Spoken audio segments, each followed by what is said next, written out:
Welcome back. In a new interview to promote his memoir, Beautiful Things, Hunter Biden says he was not keeping tabs on his possessions and can't recall what happened to his laptop at the center of the scandal late last year, you remember. Hunter also says if he had to do it all over again, he would not take a position with Burisma, the Ukrainian company that had him on the board making tens of thousands of dollars a month. Joining me right now is Florida Congressman, House Judiciary Committee member Greg Steube. Congressman, thanks very much for joining us.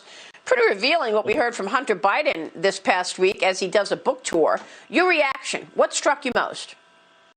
Well, I think it's ridiculous that he's going to contend now that that's not his laptop and it's Russian disinformation, or I don't remember what happened to it, and I wasn't keeping tabs with my possessions.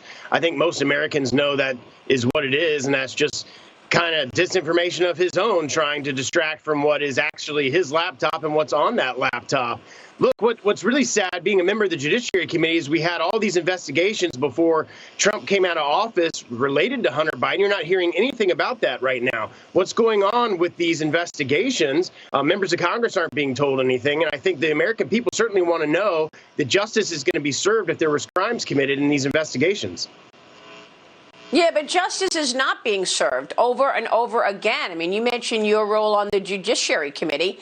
That's exactly right. You and your colleagues had a chance to make sure to have accountability of wrongdoing, like the Russia hoax. That was a total lie. It was made up by Hillary Clinton and her policy advisors, and yet they tried to take Donald Trump down based on a lie, and no problem. There's no accountability. You say most Americans know about Hunter Biden. Well, maybe they don't, because remember during the election, big tech decided to censor it.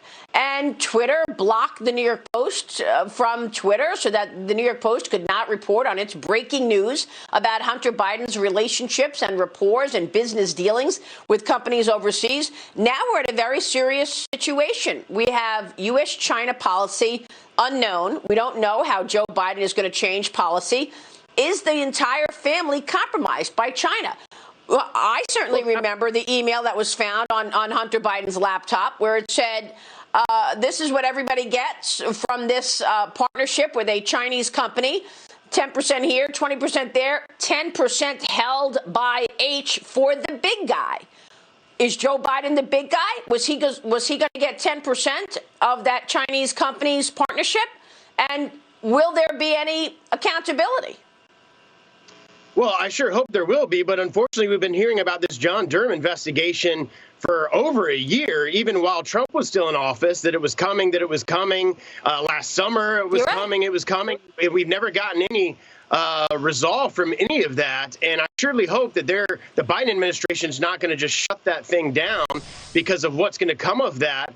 Obviously, the Biden administration, Biden himself and his family is compromised. His son got $1 billion from the Chinese Communist Party. If any family member got $1 billion from any government source, which I think should be illegal, if it's not illegal already, you're certainly going to be compromised in your policies. He's going to completely undo all of the great things that the Trump administration and the American First agenda did as it related to going against the Chinese Communist Party. He's going to try to unwind and undo all of that. Well, let's hope he doesn't create another crisis the way he created a crisis at the border.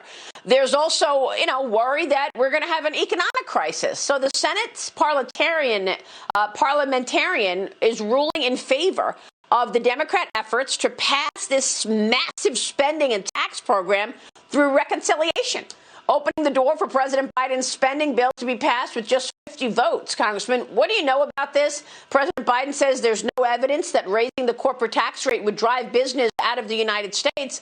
But in fact, there is evidence. All you have to do is go back to the Obama administration.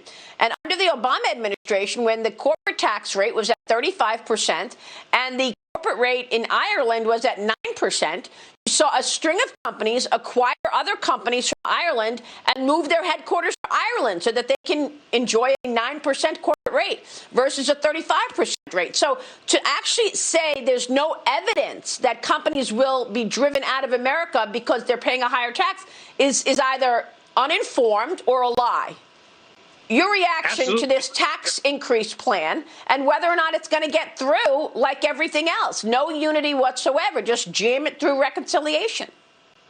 Yeah, you're going to see companies leave the United States. And the other facts and evidence that's Exhibit A to economic policy is the Tax and Job Cuts Act that the Republican-led Congress pushed through during Trump's first 2 years in office. And right before the pandemic, you saw some of the best economic numbers in the history of our country, some of the lowest unemployment numbers for minorities and African Americans in the history of our country. So there's facts and evidence to show that cutting taxes on businesses encourages growth, encourages jobs, creates jobs because businesses are able to hire and expand and hire more people. So there's tons of facts and evidence to show that if they do pass this corporate tax rate, which I think you're right, I think they're going to try to use reconciliation to jam it through the process. I've been shocked at how few moderate, so-called moderate Democrats in the House have refused to vote against some of these bills. They passed by 3 or 4 votes in the House. They go to the Senate and they shove it through with not a single Republican vote in the House or the Senate.